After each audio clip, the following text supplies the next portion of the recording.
guys, I'm Ashanti Monet. Welcome back to my YouTube channel. If you're new, make sure you hit that thumbs up and subscribe. And if you're a returning subscriber, thank you so much. I love you all. I appreciate you. Now, let's get straight into this video. Okay, so today's video is simply going to be about a story time. The story time of how I get jobs and I lose them. Not understanding why I lose them, because, you know, I go to work, I do what I'm supposed to do, and I still end up with no job. So let's get into that. So I was the very first job. I'm sorry, let me take this gum out. The very first job, I was working at this store called I'm not gonna say the name of the store, but I was working at this store and I was a cashier. I was new. I wasn't there long. I was there for like a month or 3 months. I'm not sure. I don't remember. It's been a good while. But I came in every day to work, made sure I was on time, did what I was supposed to do. And, you know, I dealt with bullying coming from females. Like, it's like no matter how nice you be to a female, you just gonna come across them females that, you know, allow the devil to use them, and, you know, jealousy take over, and they don't want nothing to do with you. You can't control that. Hey, it's life.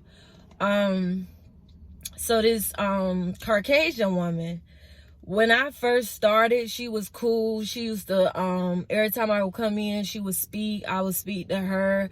She was like, oh, I love Ashanti. She just always stand to herself, doing what she's supposed to do. So I was thinking we was cool. Then one day we came to, and she's an older Caucasian lady. One day I would come to work and she decided that she was going to start drama with me. This was like 2017, and of course it's 2022 now. So yeah, she would start drama with me, and I didn't understand why. I'm like, I thought we was cool, but come to find out, she was that way because of, you know, it's a lot of he say, she say stuff going on in the workplace. But if you claim you know somebody, then you should know how they are. You see that I came in, I didn't really, spoke to people, but I kept it cordial. I didn't try to make friends, so that shouldn't even been an issue. But, you know, people rather hear lies about you because, you know, that's how they feel about you all along. They just mask it. So, either way, she did, I don't remember what she did, but I know that she got me out of my comfort zone, and I think I asked her for help because the store was getting packed out and all the customers was coming to me, and she was going slow on her register. So she got mad, and the customers were saying to me, don't let her get you out of your character, because we see how you are every day we come in here, and you respectful and you do what you got to do. And she just kept picking until I blew up, and here we are in the store arguing. And even though she started it, they called the boss out, and the boss, guess what, the boss believed her over me and ended up firing me, but kept her at the store. So I'm just like, wow, that's a slap in my face. We both was arguing, and only I got the punishment, and she started it, and only I got the punishment. That was bizarre. So let's go on to job number 2, which was, I think I started working at the prison after that job. I immediately went into the prison system. I never worked at a prison before. I went in as a correctional officer, so that was new challenging things for me. Was I scared? No, I was not. Like, I don't fear anything but God. So I'm gonna go ahead and get that out of the way now, because a lot of people ask me, was I scared? Like, what made me want to work at a prison? And to be honest, like all jobs, money. You going for the money. It's not because you want to work there. You going for the money. So I got there. Same thing. It's like it became a repeated pattern. I would start going through bullying because when they hired me, my hair was blue black. You really couldn't see the blue like that unless I was in the sun. You could see it a tad little bit, but not that much. But it made a whole drama with my hair being blue black. I didn't know that they had a policy because when they hired me, the higher ups knew that my hair was blue and black and they did not tell me to change it. So when I started my first day of work, it became this whole drama situation about my hair. And now I'm being bullied because my hair was blue black, and people would say, oh, they ain't say nothing about your hair being blue. If you could come in here with your hair blue black, then I'm gonna dye my hair red. Like, why are you worried about me? Worry about yourself. That's girls' problem. Y'all don't want people to look good, and you be jealous, and you want to copy and do all of this tit for tat. It's not competition. We are at work to work and to go home safely. That's all that is about. It really should not be no drama in the prison. The inmates are enough. So yeah, these people started stuff with me every day. I had to worry about, like inmate. I didn't have a problem with the inmates. The inmates didn't give me a problem. I had a problem with the lieutenants and captains because, in the prison system, they don't like to keep their hands to themselves. And, they corrupt, so they do stuff in there they ain't got no business. And, that's a whole nother video. I'm going to do a story time on when I was a correctional officer, and I get into depth on that. But where I'm going with this is, like, this was the second job that I had to go through so much, and it started to make me depressed. I would get up every day to go to work. I would cry in the morning because I did not want to go there. Like, it was depressing. It was messing with my mental health. But I had to go because I needed the money. I needed to provide for myself and my family. So to get up every morning, go to work, and you got to go through so much, take so much from people, and you stick it out. You don't quit, even though you want to. You stick it out, and in the end results, you end up being fired for no reason. And I'm really not getting into that because, like I said, that's going to be another story time on when I worked at the prison, and I can tell you guys everything I went through with that situation.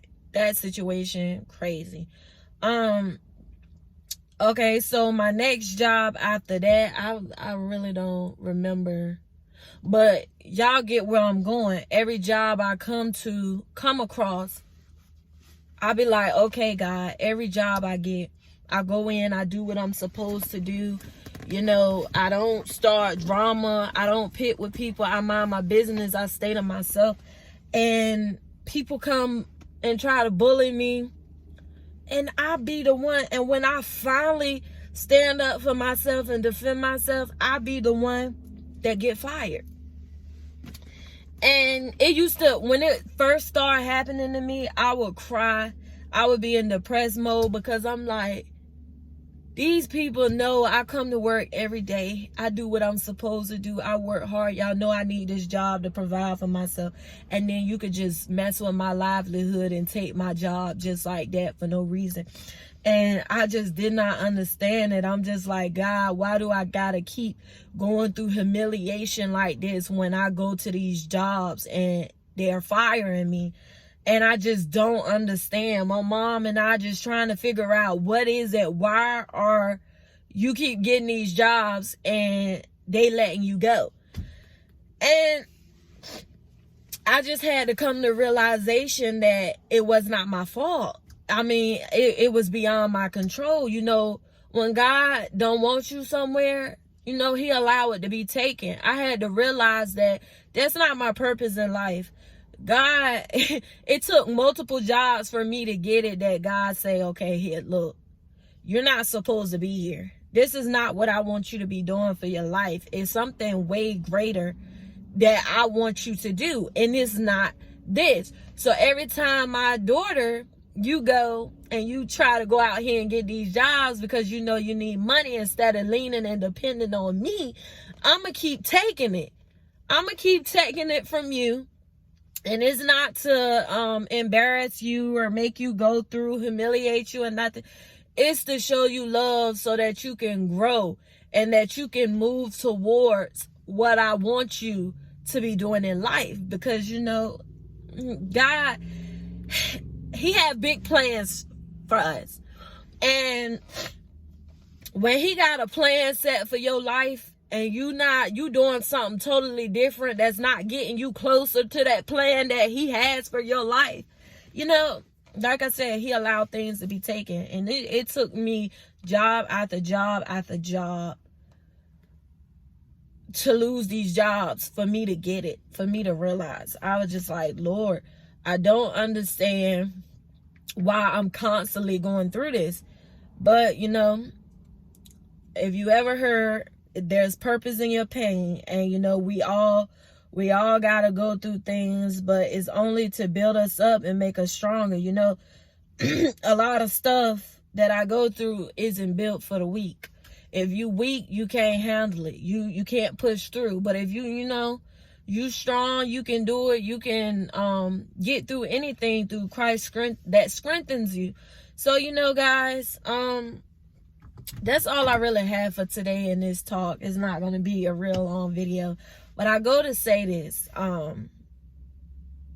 you know, just figure out in life what your calling is, what your purpose is in life that God wants you to do, because we can get ourselves in situations that God be trying to protect us and block us from. And when you know you step out on your own and you don't take God with you, you think you are, you just doing it because you need the money. Don't have that mentality. Like, trust, lean, and depend on God. You just need a little small mustard seed of faith and believe, and God will come through. I'm telling you, it's been happening. It's been happening. God has been taking care of me. I don't take credit for nothing. I have. It's all by the grace of God. Everything that I have and everything that I can keep is by the grace of Jesus Christ. And I love him and I thank him.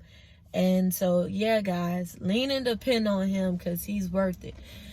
But, guys, that's the end of this video. Thank you for listening to me rant on about my experience with getting jobs and losing them.